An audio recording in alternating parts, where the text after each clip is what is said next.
हरतालिका तीज का व्रत करने से पति की आयु लंबी होती है और सुखी दाम्पत्य जीवन का भी आशीर्वाद प्राप्त होता है। सुहागिन महिलाओं के लिए हरतालिका तीज व्रत का विशेष महत्व है। कहते हैं कि इस दिन उपवास रखने और भगवान शिव, माता पार्वती की पूजा करने से अखंड सौभाग्यवती का आशीर्वाद मिलता है। इसके साथ ही व्रती महिलाओं के सुहाग यानी पति के ऊपर आने वाले संकट भी दूर हो जाते हैं। वहीं जो कुंवारी कन्याएं हरतालिका तीज का व्रत करती हैं, उन्हें मनचाहा जीवन साथी प्राप्त होता है। साथ ही उनका दाम्पत्य जीवन महादेव और माँ गौरी जैसा होता है। तो आइए जानते हैं कि इस साल हरतालिका तीज का व्रत कब रखा जाएगा और पूजा के लिए कौन सा समय अति शुभ रहेगा। पति की लंबी आयु के लिए सुहागिन महिलाएं 6 सितंबर को हरतालिका तीज का व्रत रखेंगी। हर साल भाद्रपद माह के शुक्ल पक्ष की तृतीया तिथि को हरतालिका तीज मनाई जाती है। इस दिन महिलाएं लाल रंग के कपड़े पहन और मेहंदी समेत 16 श्रृंगार करके भगवान शिव और माता पार्वती की मिट्टी से बनी मूर्ति की पूजा करती हैं। धार्मिक मान्यताओं के मुताबिक इस व्रत को सबसे पहले माता पार्वती ने भगवान शंकर को पति के रूप में पाने के लिए किया था। हरतालिका तीज व्रत 2024 पूजा का शुभ मुहूर्त। भाद्रपद माह के शुक्ल पक्ष की तृतीया तिथि का आरंभ 5 सितंबर को दोपहर 12:21 से हो रहा है और तिथि का समापन 6 सितंबर को दोपहर 3:01 पर हो रहा है। तो पूजा का शुभ मुहूर्त 6 सितंबर को सुबह 6:02 से सुबह 8:33 तक रहेगा। हरतालिका तीज के दिन व्रती महिलाएं 16 श्रृंगार जरूर करें। इस व्रत में अन्न और जल का सेवन भूलकर भी नहीं करना चाहिए और दिन में सोने की मनाही होती है, तो दिन में सोना नहीं चाहिए। हरतालिका तीज के दिन व्रत की कथा पढ़ना या सुनना बिल्कुल न भूलें। और इस दिन महिलाएं काले या सफ़ेद ग्रे रंग के कपड़े ना पहने। तीज के दिन शुभ रंग के कपड़े पहनना चाहिए, जैसे कि लाल, पीला, गुलाबी। हरतालिका तीज व्रत की पूजा विधि। इस व्रत में सुहाग का सामान यानी 16 श्रृंगार की चीज़ें माता पार्वती की पूजा में अर्पित करी जाती हैं। इसके लिए एक सुहाग पिटारी यानी एक टोकरी बना ली जाती है, जिसमें सभी सामान रखकर माता पार्वती को अर्पित किया जाता है। तीज के दिन फूलों से बना फुलेरा बांधा जाता है और उसके नीचे मिट्टी के शंकर और पार्वती स्थापना की जाती है और रात्रि जागरण कर शिव पार्वती की पूजा अर्चना की जाती है।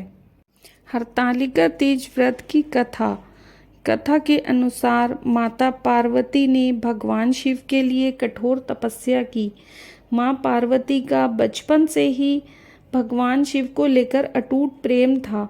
माता पार्वती अपने कई जन्मों से भगवान शिव को पति के रूप में पाना चाहती थी। इसके लिए उन्होंने हिमालय पर्वत के गंगा तट पर बचपन से ही कठोर तपस्या शुरू की। माता पार्वती ने इस तप में अन्न और जल का त्याग कर दिया था। खाने में वे मात्र सूखे पत्ते चबाया करती थीं। पार्वती की ऐसी हालत को देखकर उनके माता पिता बहुत दुखी हो गए थे। एक दिन वे देव ऋषि नारद भगवान विष्णु की तरफ से पार्वती जी के विवाह का प्रस्ताव लेकर उनके पिता के पास गए। पार्वती के माता और पिता को उनके इस प्रस्ताव से बहुत खुशी हुई।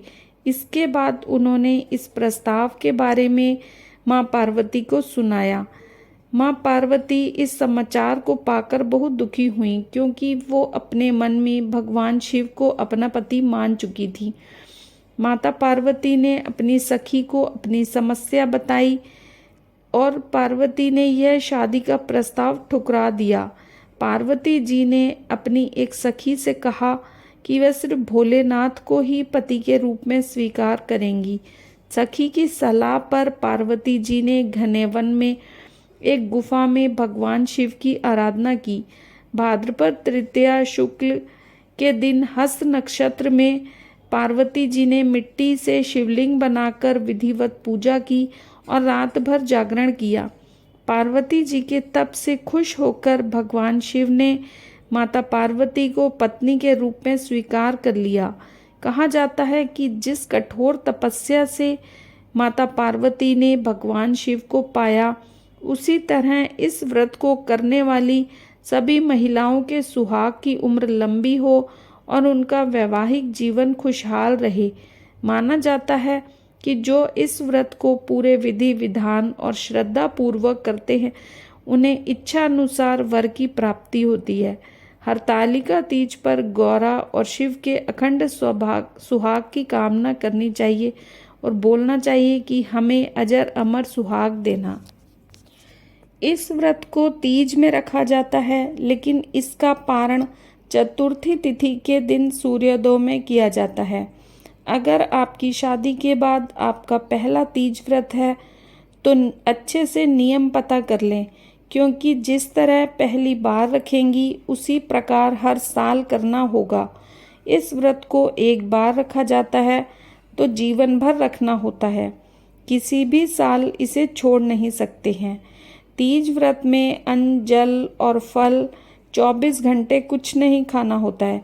इस व्रत को पूरी श्रद्धा भाव से करें और भगवान शिव पार्वती का जागरण करें, सोए नहीं। अगर आप बीमारी या किसी वजह से व्रत छोड़ रही हैं तो आपको उद्यापन करना होगा और या किसी को ये व्रत देना होगा। तो फ्रेंड्स, ये थी हरतालिका तीज व्रत की संपूर्ण जानकारी। तो अगर आपको वीडियो पसंद आए तो इसे लाइक करें और चैनल को सब्सक्राइब करें।